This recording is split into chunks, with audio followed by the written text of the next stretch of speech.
Bienvenidos todos y todas, queridos hermanos, estudiantes del seminario.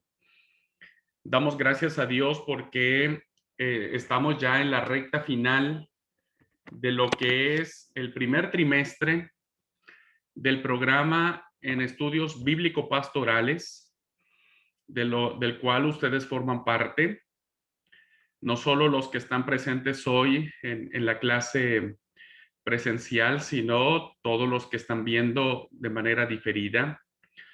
Gracias a Dios, el tiempo ha ido transcurriendo y poco a poco hemos ido descubriendo cosas que sin duda bendecirán nuestra vida, bendecirán nuestro ministerio y en última instancia bendecirán nuestras congregaciones, la iglesia de Dios a la cual amamos con todo nuestro corazón. Gracias a Dios por ello, hermanos. Estamos en esta recta final, faltan unos pocos días para terminar el primer trimestre. Y nos estaremos acercando mucho más a la recta final. Así es que no hay que bajar los brazos, los sigo animando a que no desmayen.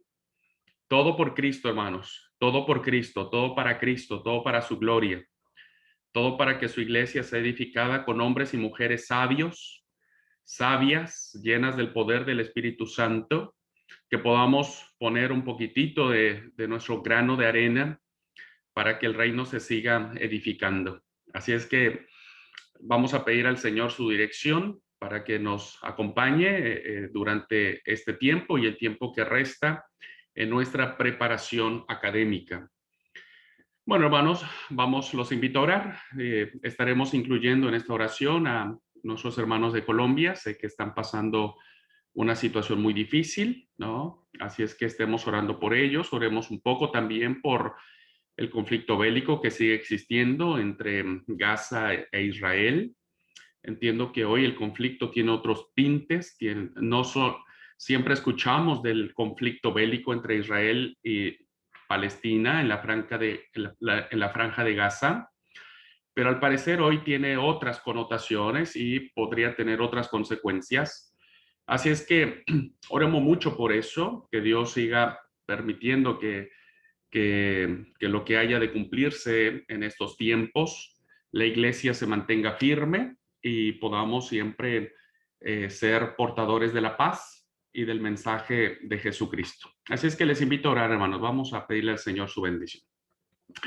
Amoroso y buen Padre Celestial, te damos muchas gracias en esta preciosa tarde por darnos tu bendición, por ayudarnos cada día a querer ser como Jesús.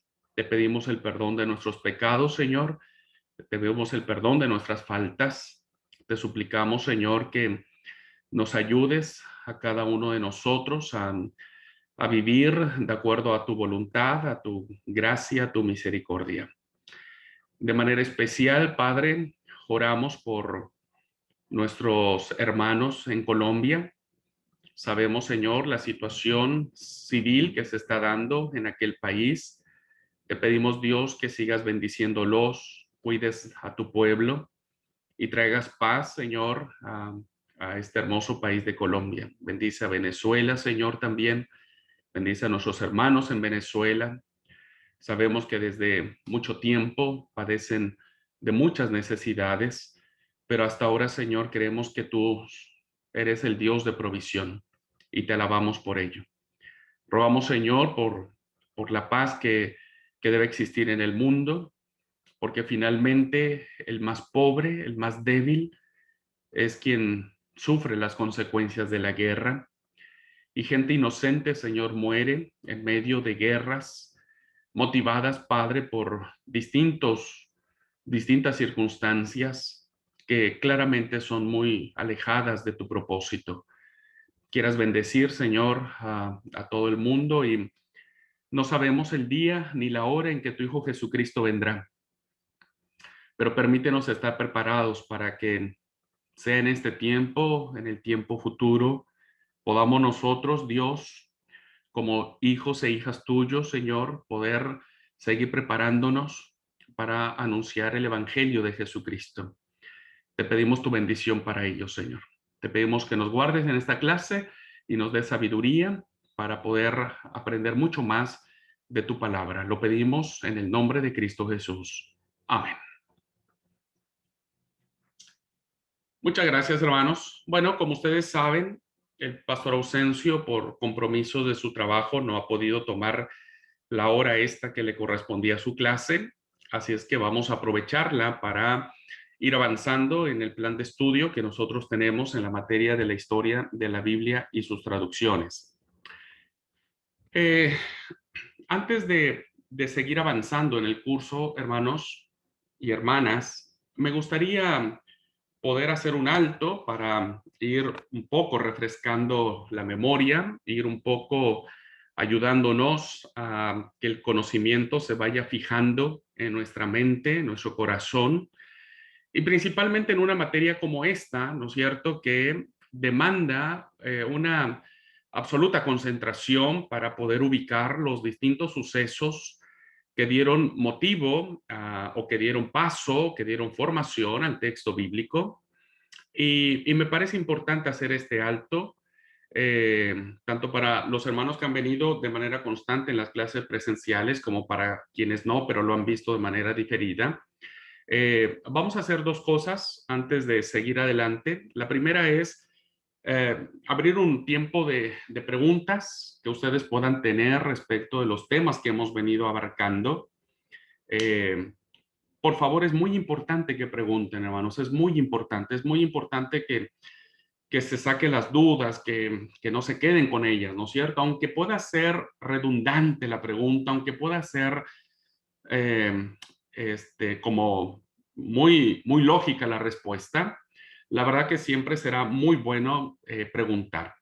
Y en el otro paso, en el otro punto, me gustaría hacer un repaso muy general de lo que hemos visto desde la primera clase hasta ahora, para que no nos perdamos, ¿no es cierto? Y tratar de ubicarnos eh, eh, mentalmente dónde estamos parados en este momento del curso. Bueno, vamos a abrir este espacio. ¿Alguien tiene alguna pregunta? Puede ser de la clase pasada o puede ser de cualquier tema que hayamos abordado. Me gustaría saber qué tan, ¿cómo se llama? Claro ha quedado los conceptos.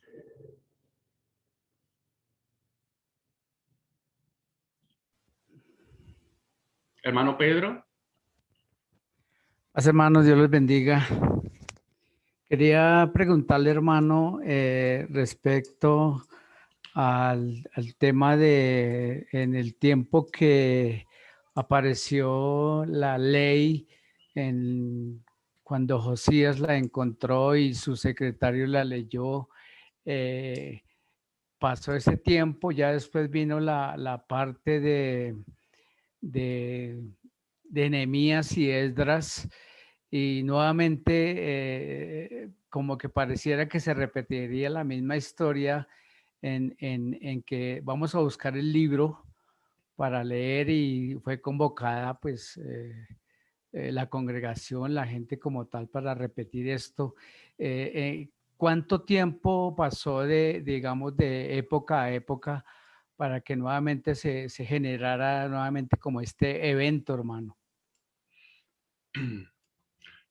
Bueno, si nosotros, muy buena pregunta, Pedro. Recordemos que los eventos, tanto de encontrar el rollo de la ley en la remodelación del templo que tenía Josías, tiene su propia circunstancia que lo rodean.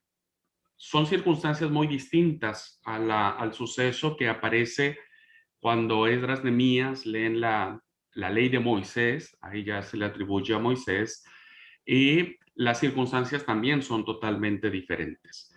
En el caso de Josías, él emprende una reforma religiosa muy profunda, es el único rey, por eso es uno de los reyes más importantes del Reino del Sur, que encabeza esta reforma religiosa, porque Israel siempre tuvo una dinámica en su devenir histórico.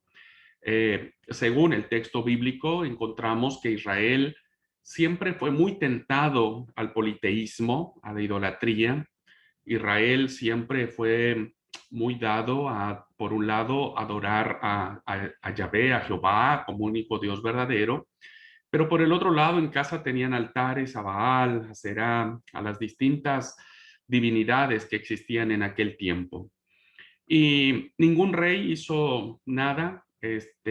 Cada vez que había una sucesión en el trono, el rey entrante no, no tomaba cartas en el asunto, seguía habiendo esta idolatría y, y por eso surgen los profetas. Los profetas surgen como una voz que Dios le dice, están haciendo mal.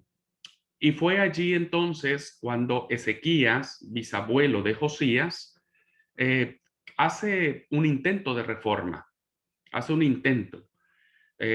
Trata ahí de hacer algunos cambios, de destruir algunos altares, pero no lo cumple en totalidad. Viene Manasés. Manasés es el rey más cruel que existe en la historia de los reyes de Judá. Su hijo Amón viene trayendo la misma historia y no fue hasta Josías cuando en ese evento maravilloso de encontrar la ley, el rollo de la ley, se da ese cambio.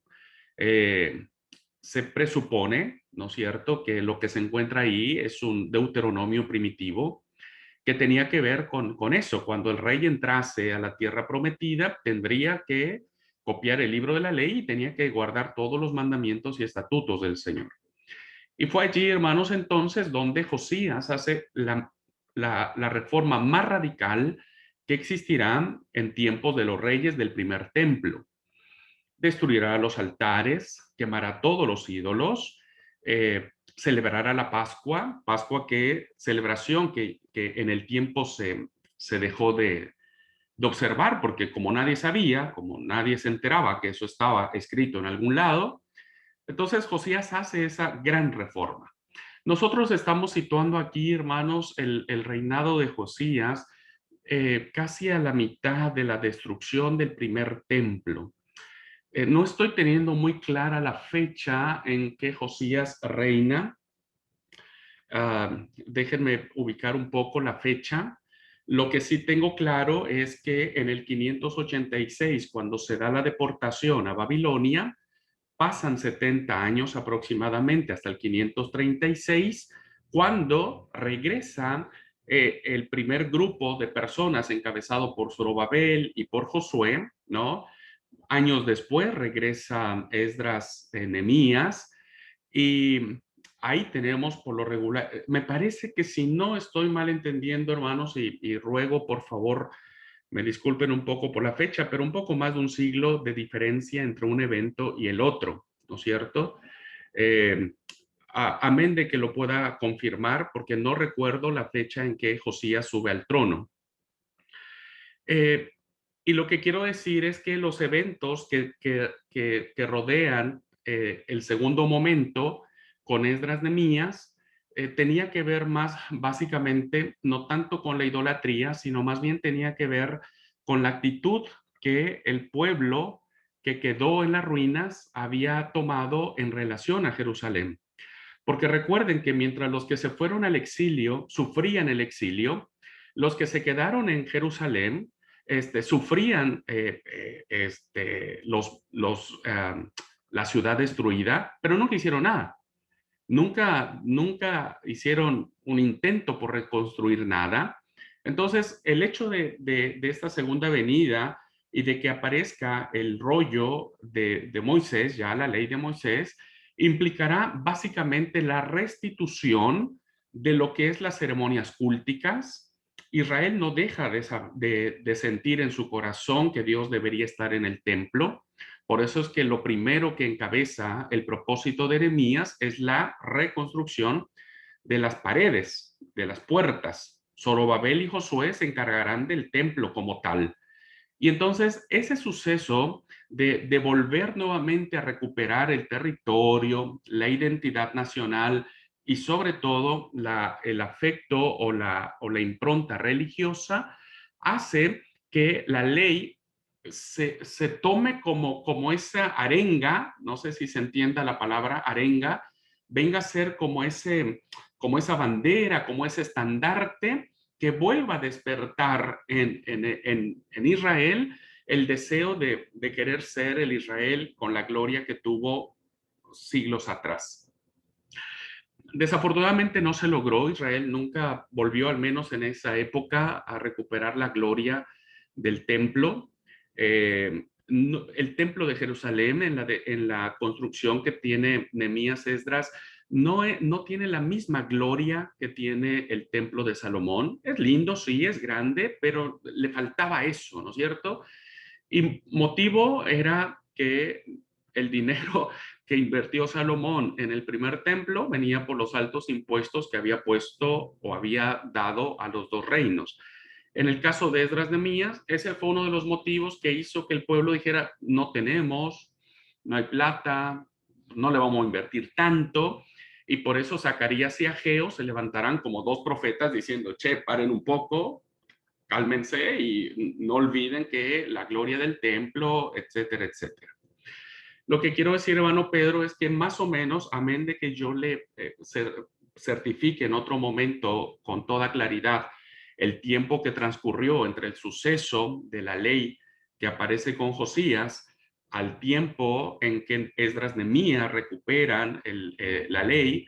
Y recordemos, hermanos, que esta ley que trae Esdras es una ley que ha sido muy reflexionada en la época del exilio, en la época del destierro, y los eventos que rodearán a ambos descubrimientos de la ley serán muy distintos. Sin embargo, ambos eventos influirán muchísimo para que el pueblo pueda reconocer en ellos la palabra de Dios, el reconocimiento de que eso que estaban leyendo era la voluntad de Dios.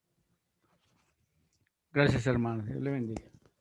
Gracias a usted, Pedro. Pero tengo ese dato pendiente. Antes de darle paso a Bieser, mi hermana Zoraida había preguntado qué eran las siglas AD que aparecieron en algunas diapositivas. Y bueno, quiero decirles que AD es una denominación en latín que significa año domini, que en buen castellano significa el año del Señor, que es en latín, se usó mucho esa denominación para referir el tiempo después de Cristo. El año del Señor o el año Domini siempre se va a referir a lo que nosotros hemos llamado el DC, y el DC es después de Cristo. Entonces, esa denominación es latina y quería comentarlo porque quedé pendiente de tener ese dato. Karina me había preguntado un poquitito acerca de lo que es la cábala. Estoy tratando de investigar un poco más sobre la cábala. Reconocí en ese tiempo que no era mi interés académico, pero en otro momento voy a platicar un poquitito sobre la cábala judía. Bueno, Javier. Bueno, yo tengo dos preguntas. Una es, ¿cuál es la diferencia entre ciertas versiones de la Biblia? Que ya nos dio unas cuantas, pero debe haber muchas más. ¿Y qué otra era? Bueno, mientras pienso en otra, puedo responderme esa, que es una duda que tengo. Ok, amigo, vamos a darle tiempo. Está bien, por si no, luego yo no me acuerdo de las otras preguntas. Bueno, recuerden, hermanos, que las distintas traducciones que hoy tenemos o que conocemos y que aparecen ya dentro de nuestro radar de investigación, todas ellas van a depender sí o sí tanto del canon hebreo como del canon griego. Por eso para mí es muy importante, hermanos, que quede muy claro todo lo que tiene que ver con el canon hebreo, porque el canon hebreo, recuerden, hermanos, que será la base para la traducción, primero del griego y del hebreo al latín. Ese será como el primer paso. Y ahí tenemos como exponente mayor la Vulgata Latina de Jerónimo del siglo III después de Cristo. Ese será el primer paso de traducción de un idioma al otro, ¿no es cierto? Y evidentemente la Vulgata Latina estará echando mano en sus traducciones, tanto de los distintos manuscritos que se tenían a la mano en hebreo, que es el canon del Antiguo Testamento, y también tendrá mucho que ver el tema de el canon griego en la Septuaginta. Después, no quiero abarcar mucho más en la explicación, hermanos, porque tendremos toda una semana de hablar acerca de las distintas traducciones, pero dando un poco de respuesta a Bieser, después vamos a tener de dónde las distintas traducciones toman, ¿no es cierto?, como base para hacer su propia traducción. Lo veremos, por ejemplo, con Reina Valera. Casiodoro de Reina toma como manuscrito para su primer ejemplar, diríamos, el texto Receptus. No se complique con eso, ya explicaré en clases posteriores qué es el texto Receptus o el texto recibido, ¿no? De Erasmo de Rotterdam. Y entonces, a partir de allí, se hacen las distintas traducciones que tenemos. Y hablo de Reina Valera porque Reina Valera es la que más amamos, es la que más conocemos, pero pocas veces sabemos de dónde vino esa traducción. Este, y, y creo que hoy tenemos muchas traducciones, algunas mejores que otras. Y digo mejores que otras, hermanos, porque todo depende de los manuscritos que los traductores tengan a la mano para traducir su versión. Todo depende de eso, ¿no? Um, el Código Vaticano o el Códice Vaticanus es un códice muy completo, ¿no es cierto? Es el más antiguo que tenemos, siglo III, siglo IV de la era cristiana. Y entonces, bueno, las versiones católicas son un poco mejores porque tienen a la mano los manuscritos más antiguos, ¿no es cierto? Hoy los descubrimientos que se han tenido en las cuevas de Qumran, también desafortunadamente, hermanos, quien encuentra esos rollos se los apropia. Hay muchos rollos, ¿no es cierto? Que hoy, por ejemplo, los beduinos del desierto egipcio, donde están las cuevas de Qumran, ya no han dejado que expediciones ajenas se acerquen a las cuevas. Y entonces lo que están haciendo, hermanos, es ellos explotar las cuevas, porque seguramente habrá muchos más manuscritos antiguos. Y bueno, eso ha hecho que depende el traductor que tenga a la mano los manuscritos más antiguos, tendrá la posibilidad de hacer una traducción mucho más fiel o mucho más cercana al original que se tuvo. Entonces, ya hablamos un poquitito de las distintas traducciones. Hay muchas traducciones. La Peshitta es una de ellas. La Peshitta, la Biblia Peshitta es una traducción que se hace al siriaco. Y, y tiene mucho peso, ¿no es cierto? O sea, pero realmente la Peshitta es más una traducción que tiende a responder a intereses propios de la cultura y de la región donde se desarrolla. Uh, bueno, ya expliqué un poquitito cuáles son las versiones que podríamos tener para comparar los textos bíblicos, ¿no es cierto? Y que esas distintas traducciones nos pueden ayudar a entender un pasaje, ¿no es cierto? Ya hemos visto algunos ejemplos y seguramente en el transcurso del tiempo que estaremos abarcando la Biblia veremos muchos más ejemplos de lo que significan las diversas traducciones. Gracias. ¿De Y la acuerdo? otra pregunta sería, ¿cuáles fueron, tipo, cuál fue la peor época de Israel? Pero ¿en qué sentido había ser la peor época, pero en qué sentido o en qué rubro? Yo creería que la peor época general, o no general, a ver, no, porque eso sería la egipcia, creo yo, la esclavitud. Militarmente ahí está, militarmente. Bueno, realmente Israel siempre tuvo muchas malas épocas, hablando de manera militar, muy malas épocas. Ah, traigo a la memoria una de las razones, hermanos, por las cuales Israel pide un rey. No solo es porque los demás pueblos tienen reyes. Realmente Israel pide un rey porque en esos momentos, ¿no es cierto?, se había levantado uno de los imperios más poderosos militarmente hablando, que los estaba acabando, que los estaba destruyendo. Entonces ellos, y estoy hablando de los filisteos, ¿no es cierto?, que se ubican precisamente en la costa de ahora lo que es la franja de Gaza, ¿no es cierto? Era un pueblo muy poderoso, imagínense, era un pueblo que se había sentado junto al mar, y eso lo hacía pues, más poderoso porque tenía mayor forma de salir, mayor contacto de comercio. El comercio siempre trae dinero, el dinero siempre trae forma para comprar armas, etcétera, o elaborar más bien armas.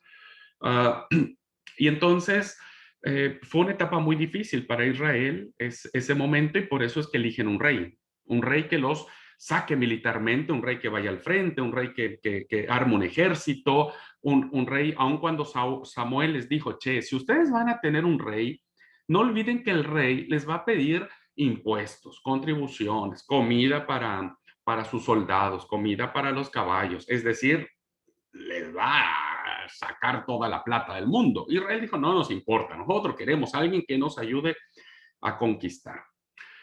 Otro evento muy fuerte fueron las guerras de David. Recuerden que David siempre estuvo en guerra, fue uno de los grandes reyes que no solo sorteó problemas diplomáticos en materia económica, sino militarmente.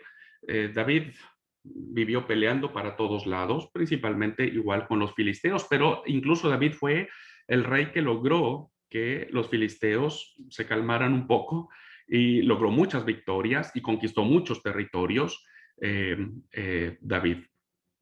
En el caso de ya, si nosotros nos vamos a la época de los dos reinos, la etapa más difícil son las etapas de las destrucciones de los reinos. Las 10 tribus que estaban en el reino del norte, ¿no es cierto?, no pudieron contra la invasión asiria, porque evidentemente los asirios los conquistaron por la fuerza, militarmente hablando. Y realmente, bueno, no voy a entrar en muchos detalles, pero fueron errores políticos. El rey en turno tuvo la mala suerte de ponerse del lado equivocado. Apostó por un poder, ¿no es cierto?, que supuestamente lo iba a proteger, finalmente no lo protegió y terminaron en manos de los asirios. Y ahí acabó el imperio del Reino del Norte, 722, cuando invaden Samaria y termina Samaria. Y la otra parte es en el Reino del Sur, cuando Babilonia arrasa a Jerusalén, ¿no es cierto? Y recuerden que ya Jerusalén, Judá, diríamos, el Reino del Norte, las dos tribus que quedan abajo, ya habían tenido mucha experiencia militar, pero no fue suficiente. Evidentemente, Babilonia traía todo el poderío habido y por haber y terminó sojuzgando. Y después, por último, me parece que una de las grandes batallas o de los grandes conflictos que hubo fue en la época helénica con los macabeos, ¿no es cierto? La gran revuelta macabea es uno de los aspectos muy interesantes que tuvo que ver con la independencia de Israel. Recuerden que los macabeos, eh, el sacerdote que tenía sus hijos, se pusieron con Sansón a las patadas, diríamos, perdónenme la expresión, porque querían independizarse, ya estaban fastidiados de que siempre hubo un poder que estuviera encima de ellos. Y lograron la independencia que duró alrededor de 70, 80 años, hasta que finalmente los volvieron a doblegar. Pero esa etapa fue muy difícil para los judíos, ¿no es cierto? Porque las revueltas con los macabeos, más bien la revuelta encabezada por los macabeos, trajo fue mucha sangre, hubo muchas muertes, etcétera. Lograron la independencia, no logró mucho, no lograron tanto, hasta que Roma finalmente se impone, y ahí tenemos ya el Antiguo Testamento con los judíos teniendo problemas con ellos, hasta que en el año 70 Tito destruye Jerusalén, no Israel, ojo, Tito destruye Jerusalén en el 70 y fue en el año 118, 120, más o menos por ahí, donde finalmente la ciudad va a ser nuevamente arrasada. Pensaría que esos serían los eventos militarmente hablando, a ser más complicados para Israel. Creo que hay muchos más, pero hoy solamente como a manera de ejemplo puedo decir esos, perdón. Muchas gracias. De nada.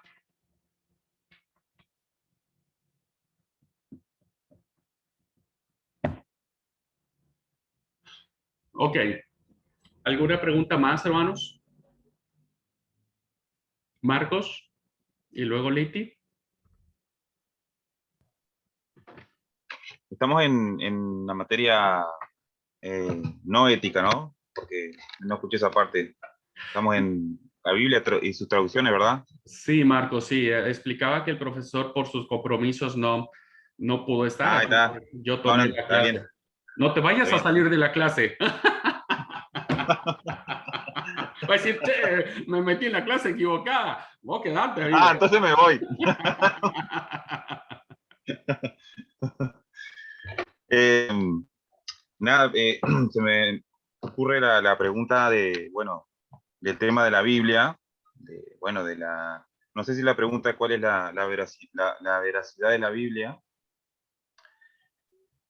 sino cuál es como cristiano nuestro mayor, por supuesto, nosotros crecimos con la Biblia de siempre, en la escuelita, todo, y pues fuimos creciendo y cada vez más conocimiento, y siempre creímos en la Biblia como algo, bueno, es lo que dice.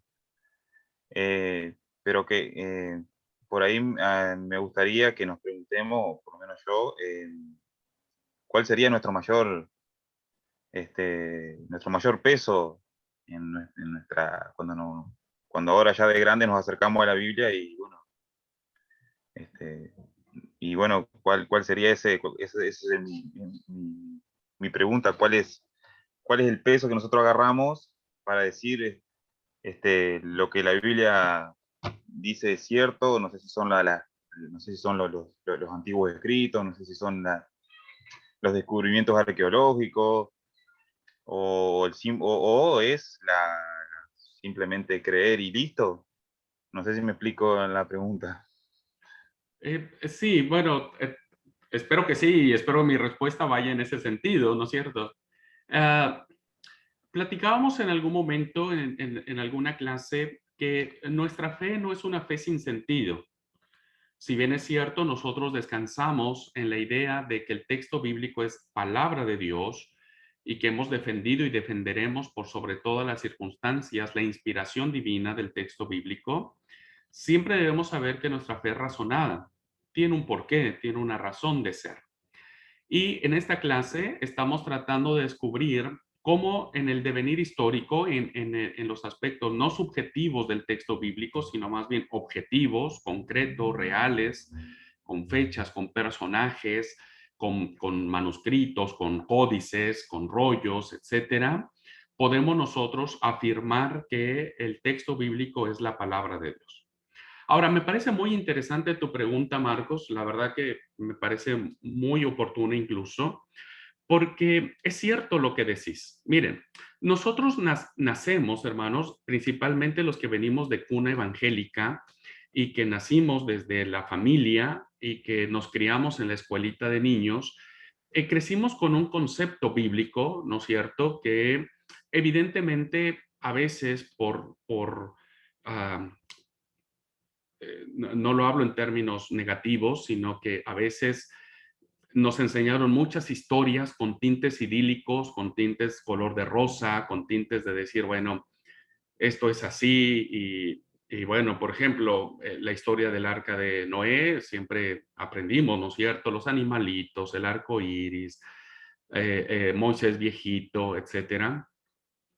Cuando hablamos de Jonás, crecimos con una historia de Jonás que tenía que ver con la ballena, que después dijimos que no era ballena, eh, y, y hemos crecido con un acercamiento en el texto bíblico, hermanos, que en el mejor de los casos seguimos en ese aspecto idílico, seguimos solamente pensando o nuestro acercamiento al texto bíblico, aparte de esas historias que aprendimos de niños y fueron muy pintorescas y fueron muy lindas y hasta las cantamos, ¿no es cierto? En el peor de los casos, ¿no es cierto? Nos quedamos solamente con una idea que a veces, y lo digo por mea culpa, nos quedamos con una idea del texto bíblico y decimos, es que yo así lo aprendí, así me dijeron que tenía que ser, pero cuando alguien nos pregunta la razón de nuestra postura, no sabemos cómo decirla, no sabemos cómo defenderla, ¿no? Y sobre todo moviéndonos en un mundo en donde las ciencias bíblicas han hecho interesantes descubrimientos respecto del texto bíblico, nosotros nos hemos quedado en esa parte de decir, bueno, no me quiero meter más allá, no quiero comprometer mi fe, no quiero pensar que lo que he creído no es verdad, no quiero que alguien me mueva en lo que yo he creído, entonces siempre nos quedamos a la orilla del lago y no nos atrevemos a subirnos a la barca e irnos más profundo. Pienso que hoy el grande desafío que tenemos los cristianos y los líderes de la iglesia, hermanos, es dos cosas. Una, tener los argumentos suficientes para poder defender la fe que profesamos. Y en este caso, la inspiración del texto bíblico. Hoy nosotros, hermanos, tenemos que defender, como ya lo vimos en la clase pasada, Flavio Josefo en su obra Contra Pion, nos pone que ya desde esa fecha había una demanda de que incluso debería la gente morir por el texto bíblico, por defender el texto bíblico. Hoy no lo pensaría de esa manera, pero sí lo haría en términos de decir que si somos la iglesia del pueblo, tenemos que defender por qué ese texto que nosotros defendemos es palabra de Dios.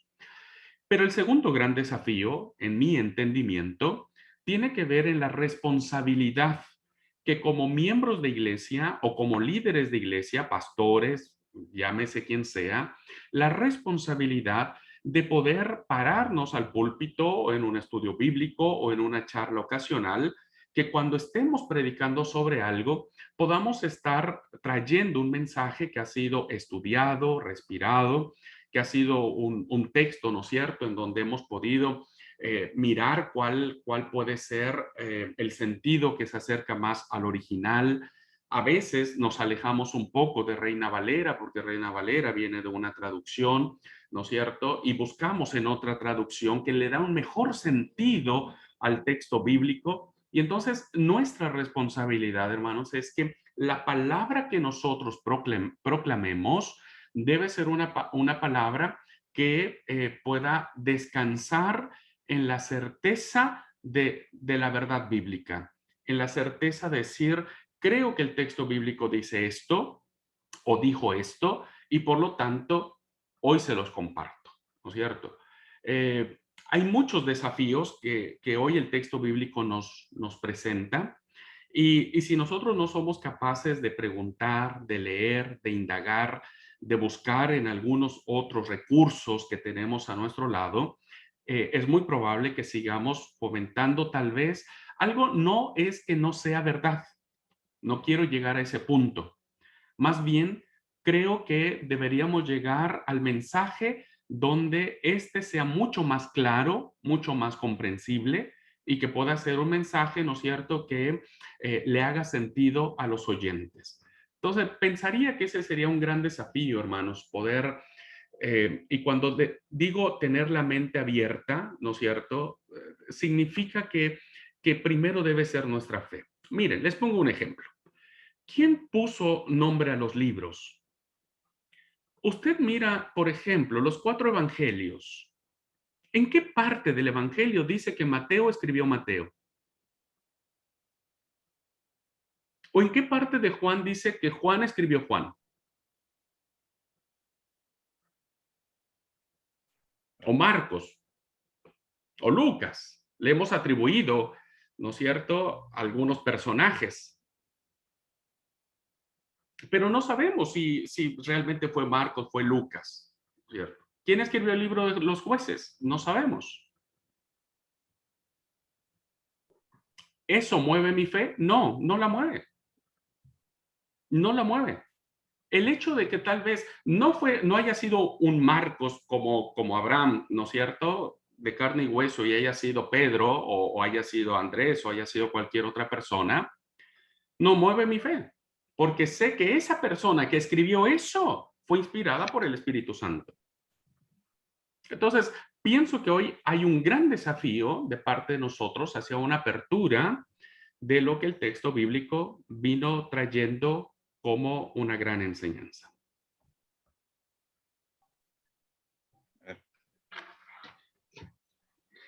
Gracias, Marcos. Bueno, gracias, pastor. Liti. Bueno, muchas gracias. Yo quería preguntar acerca del exilio, cuando el cautiverio de Babilonia, cuando fue la destrucción del templo, entonces fueron llevados al exilio, los nobles, los jueces, la gente importante que usted comentaba en una clase, y la gente pobre los dejaban porque no les servía. Bueno, ¿qué pasaba con esa gente ahí? ¿Cuánto tiempo permanecían en ese exilio? ¿Y cómo eran tratados? O sea, ¿y cómo era el exilio? ¿Como una cárcel o de qué se trataba? Muy buena pregunta, Liti. Bueno, miren, es muy interesante ver lo que sucedió con los dos reinos. Recuerden que los dos reinos fueron invadidos, tanto el reino del norte como el reino del sur.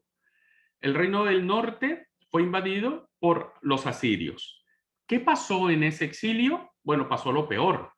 ¿Por qué? Porque recuerden que los pueblos invasores, cuando conquistaban algún territorio, era costumbre, ¿no es cierto?, destruir todo indicio, todo vestigio de el pueblo conquistado, porque evidentemente no iban a permitir que el pueblo conquistado perviviera en el tiempo o en su literatura o en sus cantos o en sus templos o en las expresiones culturales que tenía ese pueblo. Entonces, el pueblo, el imperio que venía y destruía ese territorio, destruía todo. ¿Qué hicieron los asirios? Se llevaron al pueblo. Igual, pasó lo mismo, se llevaron a los más importantes, a los que les servía, pero lo que sucedió es que quienes se fueron, llevados cautivos, diríamos, fueron dispersados. Entonces, al ser dispersados, al ser dispersados, ¿no?, perdieron su fuerza de unidad, su fuerza de identidad. O sea, ya no había con quién juntarse, ya no había con quién reflexionar sobre su situación religiosa y demás. Entonces, se fueron perdiendo. Los hijos se casaron con gente asiria y después, como pasa ahora, ¿no es cierto? Hoy hay muchos abuelos que los nietos ya no están en la iglesia porque finalmente se casaron y nunca más se supo nada de ellos en la iglesia. Lo mismo pasó en la invasión asiria. Y el otro fenómeno que pasó es que los asirios trajeron gente al reino del norte, a Samaria, trajeron su gente e hicieron que todo lo que viviera en Samaria, la mayoría de ellos desapareciera. Entonces, fue por eso que no sabemos más del reino del norte, no sabemos más qué sucedió con ellos, etcétera. Y lo que pasa en el exilio del reino del sur, casi siglo y medio después, pasa lo mismo. Viene el imperio, destruye Jerusalén, y resulta que el hecho de llevarse los cautivos no significa que estaban en una cárcel. El pueblo, no sé cómo llamarlo, se hicieron como casas juntas, diríamos, en Babilonia. Se les dio como un lugar aparte, hicieron como un tipo barrio, no sé si la palabra se entiende, un tipo barrio, donde dijeron, bueno, todos los cautivos van a estar acá. Eso hizo que estuvieran juntos, y al estar juntos y no dispersarse como pasó con sus hermanos del norte, hizo que no se desunieran, empezaran a recoger las tradiciones orales y escritas para dar unidad al pensamiento judío, etc. Ese es un tipo campamento, sí, gracias Pedro, como un tipo campamento. Entonces, por eso vemos que Israel va a estar como a las orillas del río Quebar, llorando su desolación, llorando, etcétera. Bueno, ¿y qué es lo que pasó? Bueno, que Israel, el pueblo que conquista a Judá, que en este caso es Babilonia, pues se aprovecha de ellos, de los más fuertes, de los más poderosos, aprovecha su sabiduría, y es por eso que los que se van al exilio empiezan a tener contacto con Babilonia y se enamoran de Babilonia.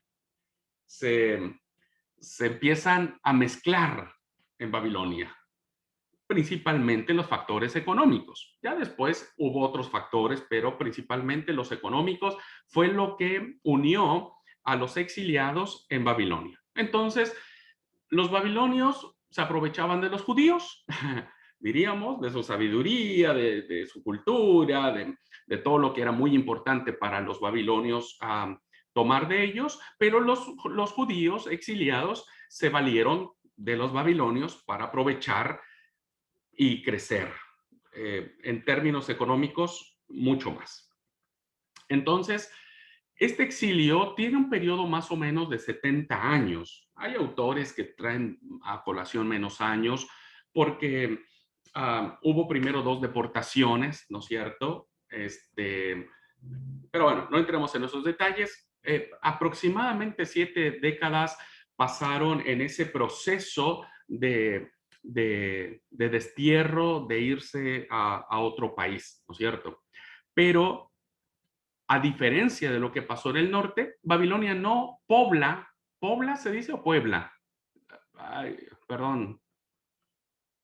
Mi mujer me va a retar esta noche, pero... No, está bien hecho poblar. bueno, ¿no? ¿Puebla? ¿Puebla entonces? Pobla.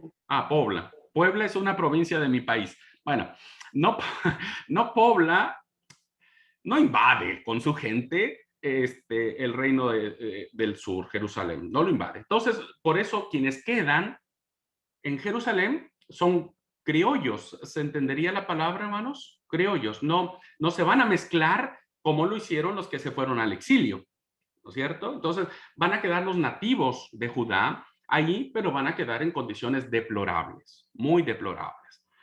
La psicología del pueblo va a ser tal que su depresión los hará vivir entre ruinas. Tampoco crean que estaban como mendigos ahí, ¿no es cierto?, con toda la puerta todavía humeando y sacando humo. No, no, no, no, no.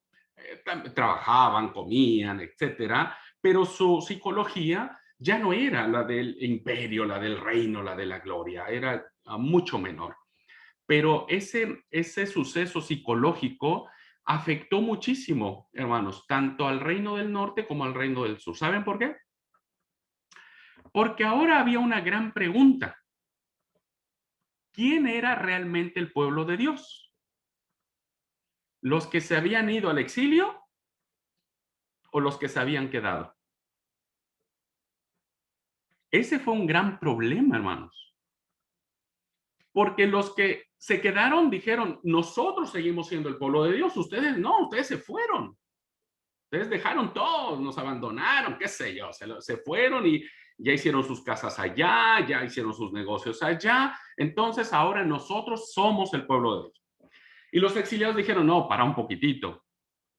Nosotros somos el pueblo de Dios. Ustedes se quedaron porque quisieron quedarse y no hicieron nada por reconstruir Jerusalén. Nosotros, Yahvé o Jehová hizo algo con nosotros. ¿Saben qué hizo Yahvé con nosotros? Dijeron los que se fueron a exiliar. Yahvé fue con nosotros al exilio. Jehová fue con nosotros al exilio. Eran parte de las profecías de Jeremías y un poco de Isaías. Entonces, si Jehová fue con nosotros al exilio, nosotros somos el pueblo de Dios. Por eso, hermanos, ustedes van a encontrar que tampoco, ya abordaremos mucho más este tema cuando entremos a los libros de Esdras, Nehemías, el gran conflicto que hay entre los que vienen del exilio y los que están allí. Porque los que se quedaron, hermanos, empezaron a casar con mujeres extranjeras. Sí, no había dónde, no había quién, no había para dónde jalar, hermanos. Entonces empezaron a casar con mujeres extranjeras. Entonces viene Esdras, viene Nehemías, vienen muy muy envalentonados porque se consideran el pueblo de Dios y empieza a ser un desastre porque entonces empieza a desunir las familias y dicen, bueno, ustedes se unieron con mujeres que no son del pueblo, por lo tanto no está bien porque la ley ya empieza a surgir las leyes del Pentateuco y entonces es ahí donde se hace la grande división del pueblo. La verdad que no sé por qué me fui hasta allá, pero estábamos hablando, hermanos, sobre las consecuencias que trajo consigo el exilio. Por eso le digo que el exilio es un parteaguas muy importante, no solo en la comprensión o en recoger los textos bíblicos y agruparlos ya como una autoridad, sino también en las consecuencias que tuvo de las implicaciones prácticas del exilio. Y una de ellas fue la ruptura que hubo entre los que se fueron y los que se quedaron. Tampoco crean, hermanos, que los judíos eran tan buenos hermanos. Ya lo traían desde que vendieron al pobre José. Bueno, espero haber contestado su pregunta, Liti. Sí, muchas gracias, pastor. Bien. Abieser, antes de irnos al receso. Usted me respondió en un momento las otras dos preguntas. Los macabeos que en la palabra dijo helenistas. ¿Qué son los helenistas? Los helenistas es una denominación que se le da a la cultura griega, los helénicos, ¿no es cierto? Que eso es la cultura griega.